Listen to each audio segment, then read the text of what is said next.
Combination of sales है यहाँ पे, और इसका इक्विवेलेंट ईएमएफ और इक्विवेलेंट रेजिस्टेंस निकालना है ए और बी के बीच। मतलब ये तीन सेल मिलकर और इन तीनों को रिप्लेस करना है मुझे एक सिंगल सेल से, तो वो कितना उसका ईएमएफ रखना पड़ेगा और इंटरनल रेजिस्टेंस कितना रखना पड़ेगा। तो इसको ई इक्विवेलेंट बोलेंगे और ये आर इक्विवेलेंट। तो कैसे ये निकालते हैं देखिए। तो ये दोनों पैरेलल कॉम्बिनेशन है, दो सेल को पैरेलल में कनेक्ट किया गया है। तो पैरेलल में फॉर्मूला होता है E equivalent by R equivalent equal to E1 by R1 plus E2 by R2, ये फॉर्मूला होता है पैरेलल में। अभी यहाँ पे कनेक्शन आप ध्यान से देखेंगे तो ये पॉजिटिव टर्मिनल, ये नेगेटिव टर्मिनल कनेक्टेड है। अगर प्लस से प्लस कनेक्टेड होता है पैरेलल में तब ये फॉर्मूला होता है E1 by R1 plus E2 by R2। तो यहाँ पे अपोजिट टर्मिनल कनेक्टेड है, positive of one cell negative of other से कनेक्टेड है, इसलिए ये फॉर्मूला होगा E equivalent by R equivalent. तो आर इक्विवेलेंट तो पैरेलल में 2 और 2 का हाफ हो जाता है, तो 2/2 1 आएगा। 2 ओम और 2 ओम का दो पैरेलल में रजिस्टर लगा हुआ है, तो उसका इक्विवेलेंट पैरेलल में क्या हो जाता है 1 हो जाता है। तो ई इक्विवेलेंट अननोन है, लेकिन आर इक्विवेलेंट 1 पैरेलल में हो जाएगा। E1 10 और R1 2, इसको 10 को मैं E1 लिया हूँ और इसके इंटरनल रेजिस्टेंस को R1। अब प्लस नहीं लिखे माइनस लिखना है। E2 4 है और R2 2, तो इसे सॉल्व करेंगे तो ये 2 आया और ये 5, 5 में से 2 गया 3 आ गया। तो E इक्विवेलेंट पूरा का नहीं लिखे हैं, खाली अभी इस पैरेलल का आया है। पैरेलल का E इक्विवेलेंट आया 5 - 2 3 वोल्ट, और R इक्विवेलेंट आया है 2 और 2 पैरेलल में था तो 1 ओम। तो इतने का पैरेलल वाले का अभी तक आ चुका है आंसर हमारा, पैरेलल वाले का। ठीक है, तो अब ये दो पैरेलल में जो आया उसको मैं एक सिंगल सेल से रिप्लेस कर दे रहा हूँ। तो ये दोनों पैरेलल 10 वोल्ट ज़्यादा इफेक्टिव होगा 10 वोल्ट, तो 10 के अकॉर्डिंग पोलरिटी इधर प्लस बना लेंगे और इधर माइनस। इंटरनल 1 आ गया है और ये आया है 3। अब इसके साथ ये अब कनेक्ट करते हैं।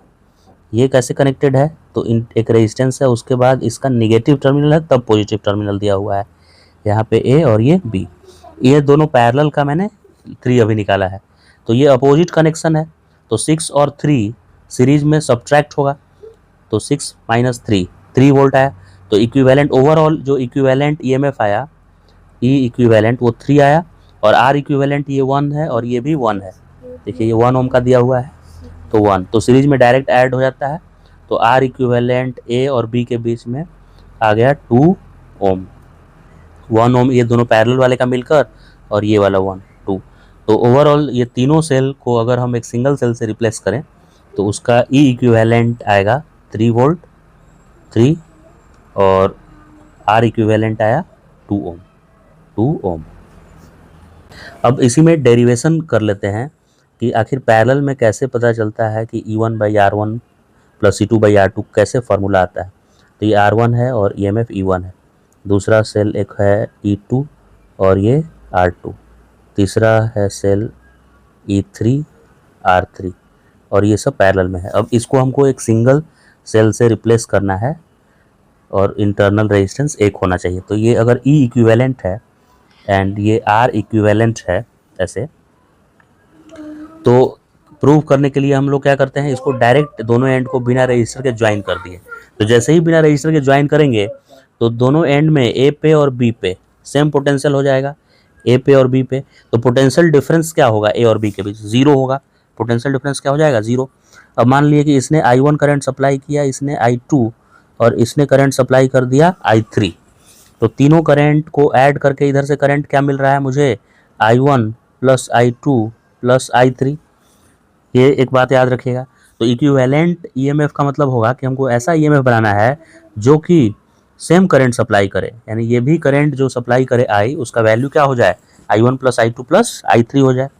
तो इस सेल के अकॉर्डिंग अगर हम लिखें कि करंट का वैल्यू क्या होगा, तो करंट का वैल्यू होगा EMF E equivalent divide by resistance R equivalent. इसको भी मैं बिना रजिस्टर के ऐसे ज्वाइन कर दूंगा, दोनों एंड को बिना रजिस्टर के ज्वाइन कर दूंगा मैं अगर, तो इसमें करंट का वैल्यू क्या होगा ई इक्विवेलेंट बाई खाली इंटरनल रेजिस्टेंस हमको लिखना पड़ेगा, इक्विवेलेंट इंटरनल, इसलिए मैंने खाली इक्विवेलेंट इंटरनल लिखा है यहाँ। यहाँ भी मैं दोनों एंड को डायरेक्ट ज्वाइन कर दिया हूँ, तो पोटेंशियल डिफरेंस ए और बी के बीच 0 आ गया है। तो 0 इक्वल टू, अगर मैं ऊपर वाले इस सेल के लिए लिखूँ तो पोटेंशियल डिफरेंस बराबर होता है ईएमएफ माइनस आई आर। तो ईएमएफ है E1 माइनस I1 R1। वैसे ही मिडिल वाले के लिए लिखेंगे तो वो आएगा 0 इक्वल टू, क्योंकि इसके दोनों एंड भी ए और बी को ज्वाइन कर दिया गया है तो 0 पोटेंशियल डिफरेंस है इन दोनों के बीच। और पोटेंशियल डिफरेंस होता है ईएमएफ माइनस जितना करंट फ्लो कर रहा है वायर में इंटू आर, उसका internal resistance.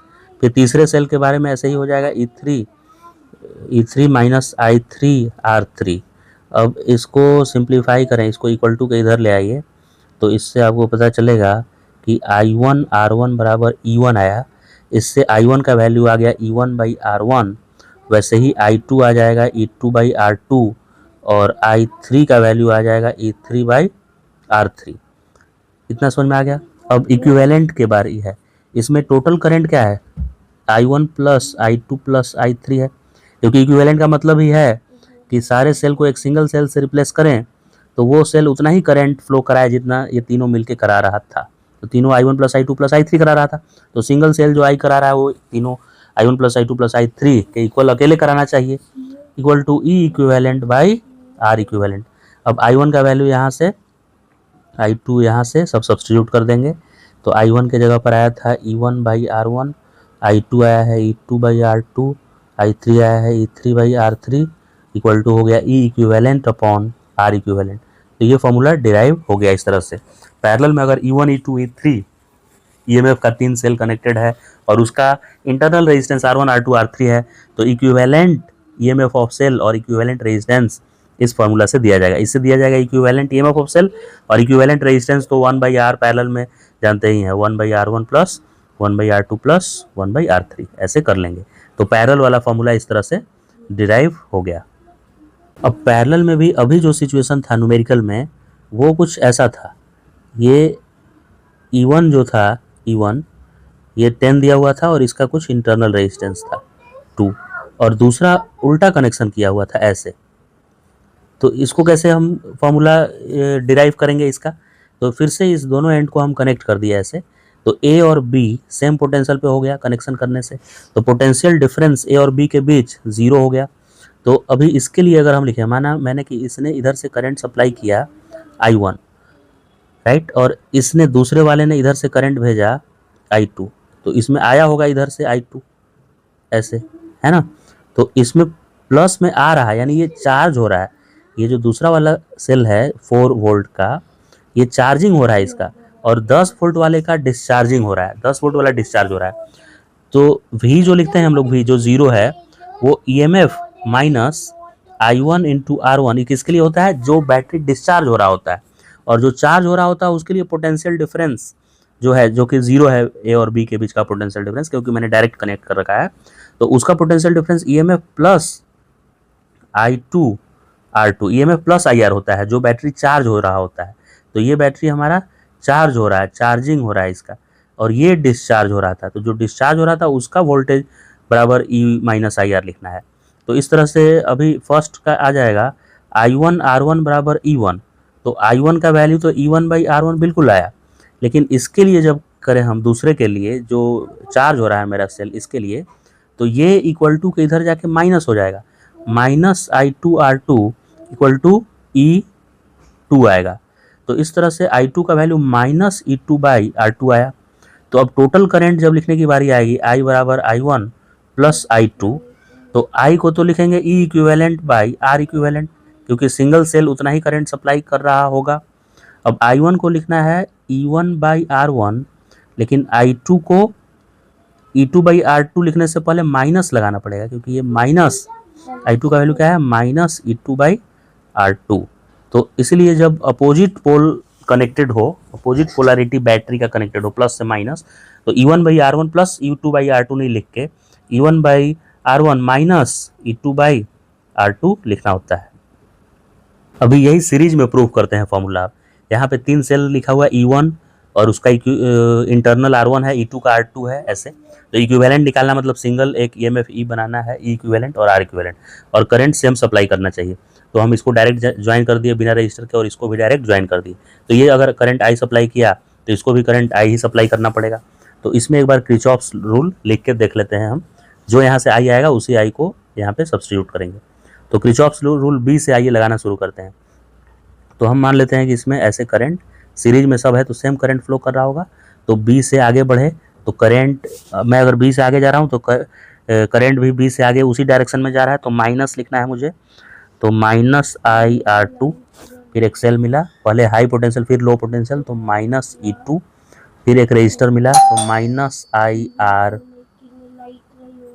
I1R1, I2R2, last वाला E3 R3 है, R3, तो 3 लिख दीजिए, इसको भी 3 लिख दीजिए। फिर अब बीच वाले पे आ जाते हैं, R2 E2 है, तो IR2 और E2 प्लस में लिखेंगे क्योंकि पहले लो टर्मिनल मिला फिर हाई टर्मिनल। फिर वैसे ही R1 पे आ जाते हैं, तो माइनस IR1 और EMF लो से हाई गए हैं इसलिए प्लस E1, ये सब मिला के 0 हो जाएगा।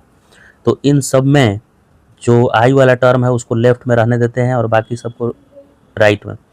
तो माइनस आई कॉमन ले लेते हैं, तो R3 आया, माइनस R2 आया, माइनस R1 आया, और EMF का बात करें तो माइनस E3 आया, प्लस E2 आया, प्लस E1 आया, सब मिला के 0 हुआ ये।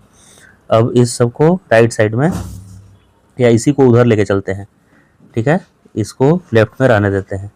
तो E1 plus E2 minus E3 आया और ये सब दूसरे साइड में चला जाएगा, राइट। माइनस आई कॉमन ले लेंगे तो ये सब प्लस प्लस बीच में रहेगा, क्योंकि I3 R3 भी माइनस है, IR2 भी माइनस है, IR1 भी माइनस है, तो माइनस आई कॉमन लिए तो ब्रैकेट में खाली R1 plus R2 plus R3 बचा, जो कि राइट साइड में जाके प्लस हो गया, R3 plus R2 plus R1।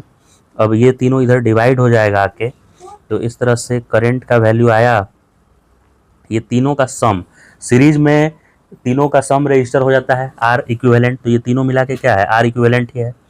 तो E1 plus E2 minus E3 divided by R equivalent, ऐसा आया। अब इसी I को इक्विवेलेंट वाले में सब्स्टिट्यूट कर लेते हैं।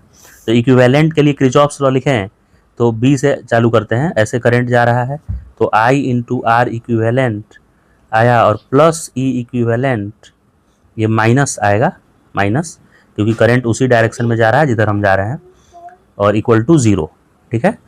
अब इससे ये राइट साइड में चला जाएगा तो E इक्विवेलेंट आया IR इक्विवेलेंट, राइट। अब इस I को यहाँ पे सब्स्टिट्यूट कर दीजिए, तो E इक्विवेलेंट आया, I का वैल्यू आया है E1 plus E2 minus E3 upon R equivalent, ये वाला वैल्यू मैंने सब्स्टिट्यूट किया है यहाँ पे I के जगह पर, और एक R इक्विवेलेंट पहले से है यहाँ, तो ये इससे कैंसिल हो जाएगा, और इस तरह से सीरीज में E इक्विवेलेंट आ गया E1 plus E2 minus E3, ठीक है। तो सीरीज के लिए भी प्रूफ कर सकते हैं इस तरह से।